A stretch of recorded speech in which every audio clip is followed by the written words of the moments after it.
Hello friends, आज की ताजा खबरों में आप सभी का स्वागत है। झारखंड की तमाम छोटी बड़ी खबर इस वीडियो में देखने को मिलेगी। सबसे पहले बड़ी खबर, देश के कई राज्यों में 1 फरवरी से खुलेंगे स्कूल। एक बड़ी खबर की देश में कोरोना संक्रमण के कम होते मामले के बीच अब अधिकतर राज्यों ने स्कूल खोलने का ऐलान कर दिए हैं और कई राज्यों ने 10वीं 12वीं के स्कूल खोल दिए हैं। वहीं अब कक्षा 1 से लेकर के 8वीं तक के विद्यालय खोलने को लेकर तैयारी शुरू कर दिए हैं। स्कूलों को खोलने का निर्णय कोरोना वायरस के मामले में लगातार गिरावट को देखते हुए ली जा रही है।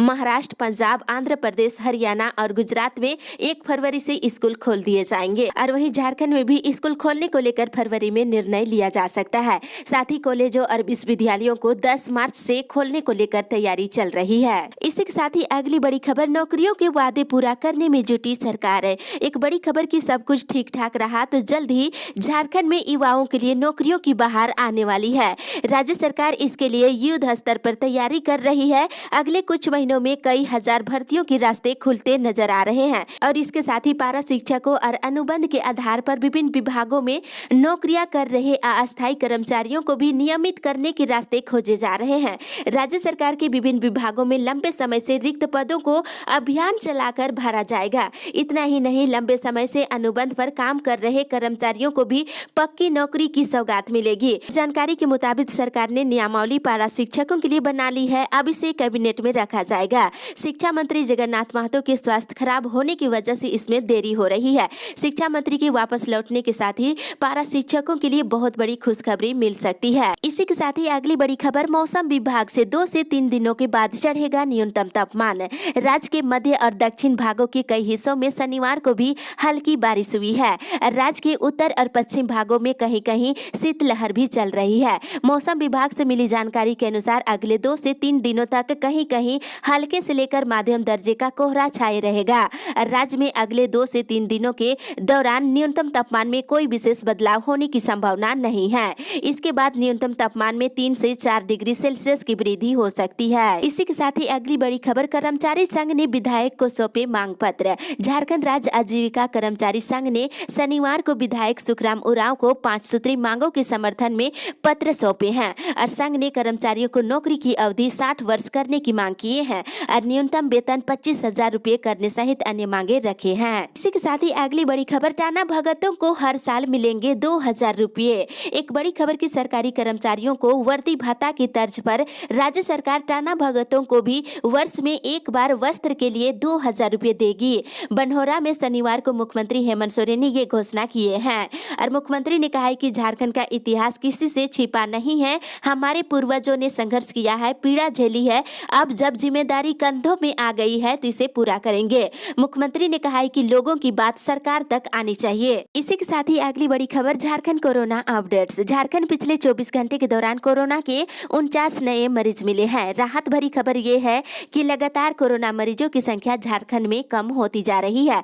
वहीं बताते चले कि मिले मरीजों में से रांची से 31, बोकारो से 2, चतरा और पश्चिमी सिंहभूम, लातेहार और खूंटी से 1-1 नए मरीज मिले हैं। वहीं धनबाद से 5 और पूर्वी सिंहभूम और गोड्डा से 3-3 नए मरीज मिले हैं। इसके साथ ही राज्य में कोरोना मरीजों की संख्या बढ़कर के 1,18,651 हो गई है और पिछले 24 घंटे के दौरान कोरोना से रांची जिले में 1 और मरीज की मौत हो गई है और अब तक राज्य में कोरोना से मरने वालों की संख्या बढ़कर के 1,071 हो गई है। साथ ही इधर झारखंड में आबादी के अनुपात में डॉक्टर और नर्सों की उपलब्धि काफी कम है। इसी के साथ ही अगली बड़ी खबर, पढ़ाई के बाद होगी 8वीं, 9वीं और 11वीं की परीक्षा। झारखंड एकेडमिक काउंसिल के सचिव महिप कुमार सिंह ने कहा है कि 8वीं, 9वीं और 11वीं की कक्षा के लिए स्कूल खोलने के बाद पढ़ाई होने के बाद ही परीक्षा ली जाएगी। 60% सिलेबस की पढ़ाई के लिए पर्याप्त समय दिया जाएगा, उसके बाद ही परीक्षा ली जाएगी और अगले सप्ताह जैक परीक्षा समिति की बैठक होगी। उसके बाद मैट्रिक इंटर की परीक्षा रूटीन जो है जारी कर दिया जाएगा और अधिकतर केंद्रों के CCTV कैमरे से सीधे जैक को जोड़ा गया है और परीक्षा की ऑनलाइन मॉनिटरिंग भी की जाएगी। इसी के साथ ही अगली बड़ी खबर, टाटा वर्कर्स यूनियन चुनाव, आज देर रात आएगा रिजल्ट। टाटा वर्कर्स यूनियन का चुनाव रविवार को होगा। इसके लिए शनिवार को तैयारी पूरी कर ली गई है और इसका रिजल्ट देर रात आज जारी की जाएगी। साथ ही इधर किसानों के समर्थन में कांग्रेस की ट्रैक्टर रैली आज। कृषि कानूनों के खिलाफ और किसानों के समर्थन में कांग्रेस की ओर से 31 जनवरी को विशाल हुल आगाज ट्रैक्टर रैली निकाली जाएगी। गोड्डा के कारगिल चौक से देवघर के रोहिणी तक रैली निकाली जाएगी और साथ ही इधर राजधानी रांची सहित झारखंड के 5 शहरों में आज सीटेट की परीक्षा आयोजित की जाएगी। सीबीएसई के द्वारा आयोजित होने वाली इस परीक्षा के लिए रांची में 39 केंद्र बनाए गए हैं। साथ ही डीएसपीएमयू में बीएड में नामांकन की प्रक्रिया चल रही है। वहीं रांची विश्वविद्यालय की ओर से रेन पास की पीएचडी और एमफिल प्रवेश परीक्षा की तिथि जारी कर दी गई है। परीक्षा 20 मार्च को ली जाएगी। वहीं झारखंड प्रशासनिक सेवा संघ की आपात बैठक आज कांके रोड स्थित हॉलीडे होम में की जाएगी और राज्य के सभी जिलों की इकाई के अध्यक्ष और सचिव, राज्य कार्यकारिणी के सदस्य इसमें भाग लेंगे। साथ ही इस वर्ष पल्स पोलियो अभियान की शुरुआत 31 जनवरी यानी आज से हो रही है। रविवार को पहले दिन 5 साल तक के सभी बच्चों को बूथों पर पल्स पोलियो की खुराक पिलाई जाएगी। 1 और 2 फरवरी को डोर टू डोर जाकर खुराक पिलाई जाएगी। इसी के साथ ही अगली बड़ी खबर, डीएल और वाहन का पंजीकरण कराए घर बैठे। नया ड्राइविंग लाइसेंस और लर्निंग लाइसेंस बनवाने और अस्थायी वाहन पंजीकरण कार्यों के लिए आपको राज्यों के क्षेत्रीय परिवहन कार्यालय का चक्कर लगाने की जरूरत नहीं पड़ेगी। ये सभी काम आप घर बैठे भी कर सकते हैं। केंद्र सरकार परिवहन क्षेत्र की 16 सुविधाओं को ऑनलाइन करने जा रही है। उपभोक्ताओं को सरकारी पोर्टल पर अपना आधार कार्ड नंबर को प्रमाणीकरण करना होगा। सड़क परिवहन राज्य मंत्रालय ने इसको लेकर के 29 जनवरी को ही सभी राज्यों से 15 दिनों में सुझाव आपत्ति मांगा है। इसके बाद नए नियम को अगले महीने यानी फरवरी में लागू कर दिया जाएगा। इसी के साथ ही अगली बड़ी खबर, वादा खिलाफी को लेकर 2 को होगा rally. Jharkhand copper workers union के कार्यकारी अध्यक्ष शमशेर खान के नेतृत्व में सुरदार राजीव चौक में शनिवार को एक बैठक की गई, जिसमें आगामी 2 फरवरी को हिंदुस्तान कॉपर लिमिटेड के तानाशाही और वादा खिलाफी को लेकर सुरदार राजीव चौक से सुरदा क्रॉसिंग चौक तक पैदल यात्रा कर विरोध जताया जाएगा। और साथ ही इधर घाटशिला में शनिवार को धालभूमगढ़ प्रखंड जुनबानी पंचायत के जुनबानी गांव के प्रखंड पथरडी टोला के ग्रामीणों के द्वारा झारखंड मुक्ति मोर्चा के नेतृत्व में धालभूमगढ़ स्थित बिजली विभाग के कार्यालय के समक्ष जोरदार तरीके से प्रदर्शन किया गया है। आपको बता दें, ग्रामीणों के लगभग 70 परिवारों का विद्युत कनेक्शन काट दिया गया है और ज्यादा बिजली बिल आने की वजह से ग्रामीणों के द्वारा बिजली बिल भुगतान करने में काफी समस्याएं हो रही है। इसी के साथ ही अगली बड़ी खबर, 11 सरकारी स्कूलों में 25 लाख रुपए की गड़बड़ी। धनबाद जिले के अलग अलग प्रखंडों के 11 सरकारी मध्य और उच्च विद्यालयों में लाखों रुपए की वित्तीय गड़बड़ी का उजागर हुआ है। इन स्कूलों के वर्तमान और पूर्व प्रभारियों को जिला शिक्षा पदाधिकारी परबला खेस ने शोकॉज किया है और इन स्कूलों में प्रारंभिक ऑडिट में करीब 25 लाख रुपए की अनियमितता मिली है। जांच में पता चला है कि स्कूलों ने सरकार के फंड से अधिक राशि खर्च कर दी है, लेकिन किसी भी विद्यालय के पास खर्च की गई राशि का पर्याप्त ब्यौरा नहीं मिल पा रही है। इसी के साथ ही अगली बड़ी खबर, लाल कार्ड धारी को 100 ले जाने के लिए निःशुल्क मिलेगा वाहन।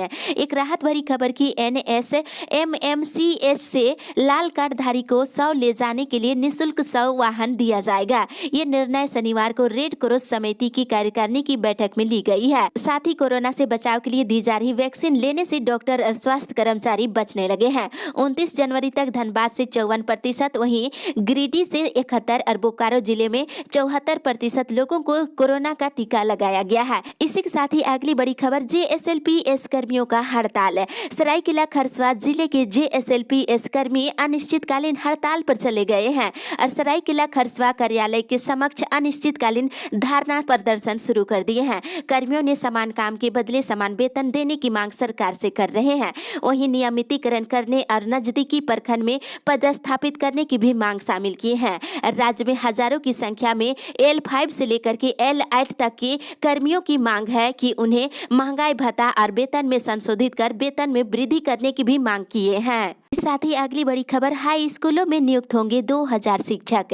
राज्य के सरकारी और माध्यमिक विद्यालयों में शीघ्र ही लगभग 2000 से अधिक स्नातक प्रशिक्षित शिक्षक बहाल होंगे। इसमें 11 जिलों में इतिहास और नागरिक शास्त्र विषय के साथ साथ अन्य विषयों के भी शिक्षक शामिल है। इसमें इतिहास और नागरिक शास्त्र विषय के शिक्षकों की नियुक्ति की अनुशंसा स्कूली शिक्षा और साक्षरता विभाग को मिल चुकी है। इसी के साथ ही अगली बड़ी खबर, सौर ऊर्जा योजनाओं को मुकाम दे रही हेमंत सरकार। एक बड़ी राहत की खबर की पर्यावरण के लिए अनुकूल सौर ऊर्जा को झारखंड में तेजी से अपनाया जा रहा है। इससे जुड़ी योजनाओं को राज्य सरकार प्राथमिकता के स्तर पर पूरा करने में जुट गई है। इस मुहिम में सबसे ज्यादा फोकस सरकारी भवनों की छतों पर सोलर पावर प्लांट लगाने की योजना है। इसके साथ ही इन योजनाओं के बल पर झारखंड सौर ऊर्जा उत्पादन के मामले में 15वें पायदान पर आ चुका है। वहीं सघन वन क्षेत्रों और पहाड़ी के बीच घने बसे लगभग 300 गाँवों में सौर ऊर्जा के जरिए बिजली की आपूर्ति आपूर्ति की जाएगी। इसी के साथ ही अगली बड़ी खबर, दुकानों में नहीं दिखी डस्टबिन तो वसूला जाएगा जुर्माना। नगर निगम ने राजधानी के व्यावसायिक स्थलों को चमाचम बनाने का अभियान शुरू कर दिए हैं। इसके लिए सभी दुकानों और मॉल और अन्य व्यावसायिक कॉम्प्लेक्सों की जांच की जा रही है। हरी और नीली दो तरह की डस्टबिन नहीं दिखने पर दुकानदारों से जुर्माना वसूला जाएगा और जुर्माने की रकम 500 रुपये से 5,000 रुपये तक तय की गई है। जांच अभियान शुरू कर दिया गया है। इसी के साथ ही अगली बड़ी खबर, बिजली बिल भुगतान के लिए रविवार को भी खुला रहेगा काउंटर। विद्युत आपूर्ति रांची पश्चिमी सिंहभूम प्रमंडल के सभी एपीटी काउंटर रविवार को भी खुला रहेगा। ये जानकारी देते हुए कार्यपालक अभियंता ने बताया है कि जो उपभोक्ता अपने बकाये बिजली बिल का भुगतान नहीं किए हैं उनके लिए रविवार को भी काउंटर खुला रखा जाएगा ताकि उपभोक्ता अपना बिजली बिल भुगतान समय पर कर पाएंगे। इसी के साथ ही अगली बड़ी खबर, अगली कक्षाओं में सरकारी स्कूलों के बच्चे कैसे होंगे प्रोन्नत, चल रहा मंथन। सरकारी स्कूलों में पढ़ रहे कक्षा 1 से लेकर 7 तक के बच्चों को वार्षिक मूल्यांकन 2 में आयोजित कराने को लेकर अभी इस पर मंथन चल रही है। ये मूल्यांकन ऑनलाइन होगा या फिर ऑफलाइन, इस पर स्कूली शिक्षा और साक्षरता विभाग निर्णय ले रहा है। साथ ही आज छात्र संघ ने रांची विश्वविद्यालय के परीक्षा नियंत्रक से मिलकर प्राइवेट बीएड कॉलेजों के द्वारा मनमाने ढंग से शुल्क वसूलने के विरोध में कार्रवाई करने की भी मांग किए हैं। और वहीं झारखंड संयुक्त प्रवेश प्रतियोगिता परीक्षा का परिणाम जारी कर दिया गया है। अभ्यर्थी संबंधित वेबसाइट लॉगिन कर चेक कर सकते हैं। इसी के साथ ही अगली बड़ी खबर, डाटा अपलोड नहीं कराने वाले प्राचार्य का रुकेगा वेतन। Student data management information system के तहत 2016-17 से लेकर 2020-21 तक विद्यार्थियों का डाटा ऑनलाइन अपलोड करने को कहा गया है। जिन स्कूलों ने अभी तक डाटा उपलब्ध नहीं कराया है उनके प्राचार्य सहित सभी कर्मचारियों का वेतन और मानदेय रोकने का आदेश दिया गया है। रांची जिले के 3,593 स्कूलों में से केवल 1,139 स्कूलों ने छात्र छात्राओं का वर्षवार आंकड़ा उपलब्ध कराया है। इसी के साथ ही अगली बड़ी खबर, सरना धर्म कोड के लिए निकाला मशाल जुलूस। केंद्रीय सरना समिति और अखिल भारतीय आदिवासी विकास परिषद एवं आदिवासी सेंगेल अभियान के संयुक्त तत्वाधान में सरना कोड लागू कराने की मांग को लेकर आज रेल रोड चक्का जाम किया जाएगा और शनिवार को इसे लेकर अल्बर्टेका चौक पर मशाल जुलूस भी निकाला गया। इस अपडेट में बस इतना ही। आगे की खबर के लिए आप हमारे साथ बने रहे।